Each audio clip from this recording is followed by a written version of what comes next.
Patois with more Creole as we observed a World Creole Month and connect the dots with our own history, in particular from a Calypso perspective as well, because remember, this is Calypso History Month. And we're joined again by Mora Fotheringham, Trinidad Patois Facilitator. We also joined by Nnamdi Hodge, who couldn't make it the last time around because he had some internet connectivity challenges, but he's a Trinidad Patois teacher with the Caribbean Yard campus, and of course he is the son of Merle Hodge, outstanding writer and someone who's contributed significantly to appreciating our own culture and arts in Trinidad and Tobago. And we also have with us a third person. So I'm bombarded by teachers this morning. We have Shaquilla Sylvester, who's president of the Linguistics Society at the University of the West Indies in St. Augustine. So bonjour to all, I suppose I have to say. Bonjour. Well, could I say I don't even know what all you're asking me, to all three of you all in English. Remember the last one, man, Saki Kawive. Remember that from last year? Yes, Saki Kawive. Yes, thank you very much. I suppose we could really say that after Colin finished you on Monday afternoon. But let's get going, because I know we have a number of different areas we want to cover. So you all will need to lead me along, because you all are the facilitators in this regard. So Nnamdi, how would you like to start off our discussion? Right, so I want to share my screen if I can. I want to share a proverb with you on screen, so I want to share a PowerPoint if I can with you. Yes, I believe you can. Just a matter of putting it up if you would like to. No, I'm not allowed to share as yet. I have to be able to share it on my side. Okay. To share my screen. Okay, so while we're waiting on that, can we do something else as well? Maybe the part about the discussion on Patois and Calypso as part of yes, we can go into that. Okay, yes, let's go into that part of it. Bonjour tout le monde.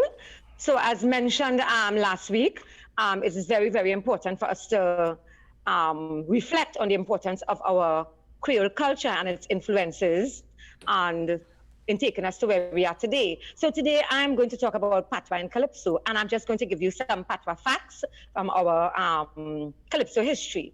So Patois in Calypso is really a significant part of our cultural heritage, as Patois or Creole is the first language of Calypso. And originally, as mentioned last week, almost all Calypsos were sung in Patois. And again, as mentioned last week, the first documented Calypso, which you all heard from 1838, Amba por Marabella, which is about a slave massacre in Marabella.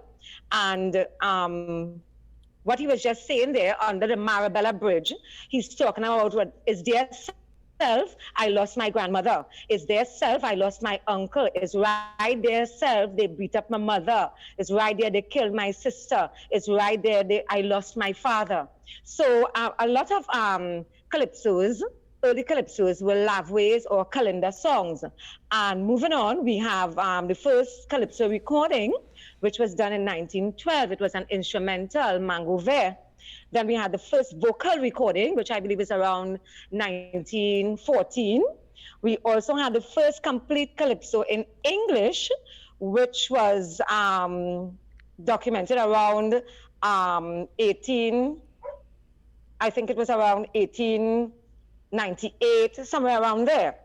And from 1838, which is, as you mentioned last week, from emancipation, till about 1898, for that first 60 years, that few 60 years we had there, calypsos were most likely exclusively sung in Patois since Amba por Marabella. And it is interesting to note that in 2012 marked 100 years of recorded calypso in Trinidad. So there's a lot to celebrate for you and a lot to let people know, what's going on in Calypso. And as I said before, I'm really happy that we are merging the Calypso with the Patois culture and history in Trinidad. And before I go back to Nnamdi Hodge, because we have Ms. Sylvester with us to talk about the plans and the activities at UWI to celebrate World Creole Month. Let's get to that, because we might have an issue, Nnamdi, with the sharing of the screens. I'm not sure if we'll be able to work it out or if we could come up with some other way to get the message across. But before we get to that, let's hear from Ms. Sylvester. Good morning to you. Well, bonjour. Let me make sure I get it right. Good morning. So, yes. The University of the West Indies Linguistics Society, commonly known as UWILS, Throughout the month of October, we seek to highlight Creole languages throughout the region at our Creole Month celebrations. Our Caribbean Creoles can be seen as elements of our history, culture, and as Caribbean people, it is an integral part of our lives. Our Creoles are in most instances our first language, and it is important for us to understand and appreciate our Creoles.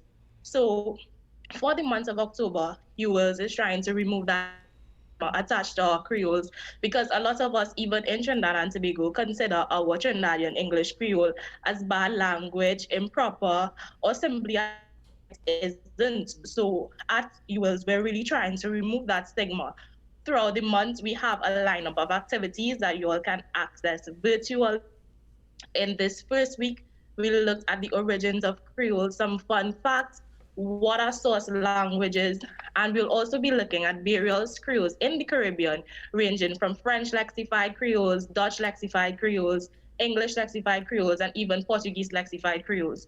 You can look forward to content countries as we're partnering with the International Association at the University of the West Indies. And all these activities can be found on our social medias. We will be live streaming every Thursday at 1:30 p.m.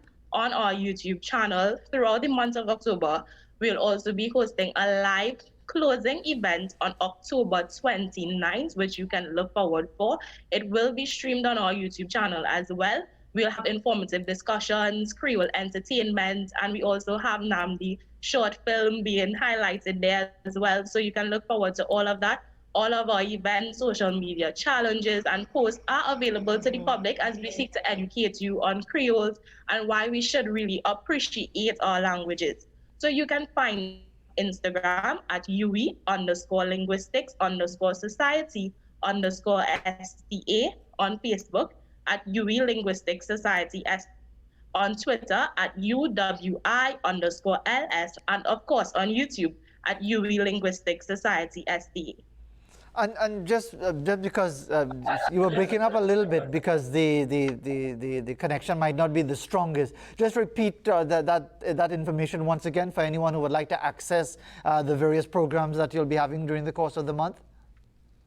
So on Instagram, we're UE_linguistics_society_STA. On Facebook, UE Linguistics Society STA. On Twitter at UWI_LS. And on YouTube at UE Linguistics Society STA.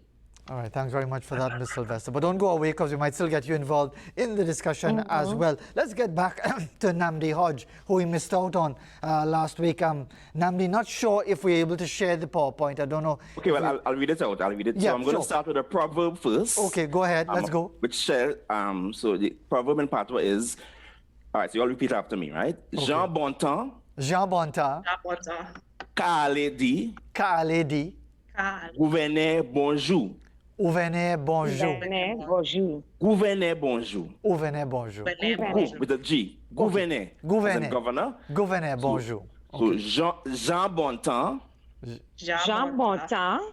K'ale di gouverneur. K'ale Di gouverneur. Bonjour. gouverneur. Bonjour. Which means idle folks go and tell the governor hello. Idle folks go and tell the governor hello. Yeah, it means people who are so idle, they have time to actually go and walk past the governor's house and say hello. So they have so much time on their hands that they can find time to go and wish the governor good morning. So idle folks go and tell the governor hello, or they have time to go and tell the governor hello. So most of us are working, they have time to go and walk about in front of the governor's residence and say hello. So is the inference of that people who really have work to do don't have time to waste with the governor? Well, perhaps, yes. That's one prediction, yes. Yes. As we talk about, I know are we going to the 10 Patois equivalents of the place names? Yes, we will. Yes, we will, yes. And then I sent a song as well, which you're going to share the love way for. I hope you all got it. It's called, by Wilma Tudini, it's called Mama Call the Fire Brigade. So it was sent in an email. So we're going to learn the love way for that song and sing it as well in a bit. All right, Right? let's line that up, but let's go to the Patois equivalents, and because I think we do have that song lined up as well, Okay. so we'll get to that. So Right, let's go yes. to the equivalents. Okay, so the first one, as Michelle mentioned last time, is the word for port of Spain. In Patois, it's au port, meaning literally Au at the port. port. Au port. All right, Okay. so let's say that together. Au port. Opo. So if you say in Patois, "Mwen ka ale au port," it means I'm going to Port of Spain. Right? Au Right. port. Okay, Opo. I got that. Au port. All right, the next one, for, as Michelle mentioned last week, for Venezuela, it's la cote femme. La cote Lakot femme. femme. La Côte Femme. Why femme? It's femme meaning firm. So la cote is like the coast, and femme meaning firm, like firm ground perhaps. Okay, because I was thinking femme as in the French femme as in female. I want to know That's yeah. no, that's femme in Patois, femme. Okay, femme. So if you say, Okay. if you say in Patois, "Mwen sorti la cote femme." Okay. Or if you say gang mwen sorti la cote femme, it means my grandmother is from Venezuela. Okay, So that's all right. la Got cote it. femme. Right? For Petit Valley in the Patois is T-Valley. T-Valley. T-Valley. Right? As T-Valley. you know the plant, T-Valley. Timari, the plant, so T in Patois is little. Okay. For Digo Martin, the word is dig matin. Dig matin. Big mate. Dig Dig Mate. matin. Okay. Yes. All right. For Siparia, if you know the deity, they call it Sipawi Mai. Correct. Right. So in Patois, Sipawi is Siparia in Patois. Sipawi. Sipawi. Okay. Sipawi. So does it happen very often where the what we would consider the R sound is replaced by the W sound, as Yes. instead yes, of Creole, yeah. Patois does that, you say yes. Creole. Most Yeah. of the French R's became W in French Creole in Patois, yes. Okay. All right. Fazzy, you're getting another star this week, you know. Yeah. I realize that. Right? For Princestown, it's La Mission Napawim, La Mission Napawim. which means the Napawim mission. Okay. I think it was the name of Princestown before it was renamed Princestown. So La Mission Napawim. So, for so point in other 14 words, the Sorry? Creole, the Patois version actually precedes Princestown. Yes, it does. Yes, Yes. yeah. So they say La Mission Napawim, meaning Napawim mission. Yes. Okay, great. Right. Point 14 is Point Fortin. Point Fortin. Point forte. Where? That one sounds pretty straightforward. When you talk about like the kind of the French version, the point forte. Yeah, that's the French and Patois pronunciation. Point Fortin. All right. Chaguanas, as we'll hear in a song soon, is Chaguana. Chaguana. Chaguana. Shagwan. Chaguan, yes. Okay. All right. And Las Cuevas is Lesquev. Lesquev. Lesquev. Lesquev. You say in Patois, "Mweka ale Lance Lesquev." It means I'm going to Las Cuevas Bay. So Lance Lesquev is Las Cuevas Lesquev. Bay. Las Cuevas Bay, like, you know, Lance Mitar and Carenage? Correct. So that Lance is, in Patois means beach or bay. So in Patois, Lance Lesquev means Las Cuevas Bay. But hopefully you're not going to any beach call. You'll have, I don't know why the Patois for the police or the police and will be coming after you. Laguazi. Laguazi is police in Patois. Laguazi. La Croisée. Okay, we hope La that we Croisée. hope La you're not Croisée. going anywhere there. Laguazi. So have we exhausted our 10? Yes, we have. So Okay, I'm so going to go let- through the song for the love way now. Is the song lined up? Yes, we have it ready. Okay. So let's play it now. Right, sorry, there's one more to go. Sorry, one more Okay. to go. It says Calvary Hill in Arima is Mon Calvaire. Mon meaning hill, Mon Calvaire. So Calvary Hill, Mon Yeah. Calvaire. On Calvin. Right. So I will just speak about the song. This is a song by Wilma Tudini called Mama Call the Fire Brigade. Now, the early Calypso songs were actually calendar songs or melodies resung and put to music. So here you have a love way. A love way is a refrain. So you have a call and response structure where you have a chantwell saying the main lines, and then the chorus is sung by everybody present. So the love way is a constant refrain in a song that was found in the Calypso, in the calendar, and the Bella music. So the love way in this song is, let's say it together, Okay. Mama, Mama. Shagwan Kabwile. Shagwan. Shagwan. Really. Mama. Mama. Mama. Shagwan Kabwile. Which means Mama. Mama Shagwanas is burning or burning down. So in the song, you will hear this refrain being sung over and over, and we'll all join in. You too, Shaquilla, if you can sing. All right? So this is a song by Wilma Tudini called Mama Call the Fire Brigade. And the chorus or the love way is Mama Shagwan Kabwile, which means mommy or mama, Shagwanas is burning down. So the words are in English, but the language is in Patois. All right, so let's go with it. Yes. Let's see how it sounds.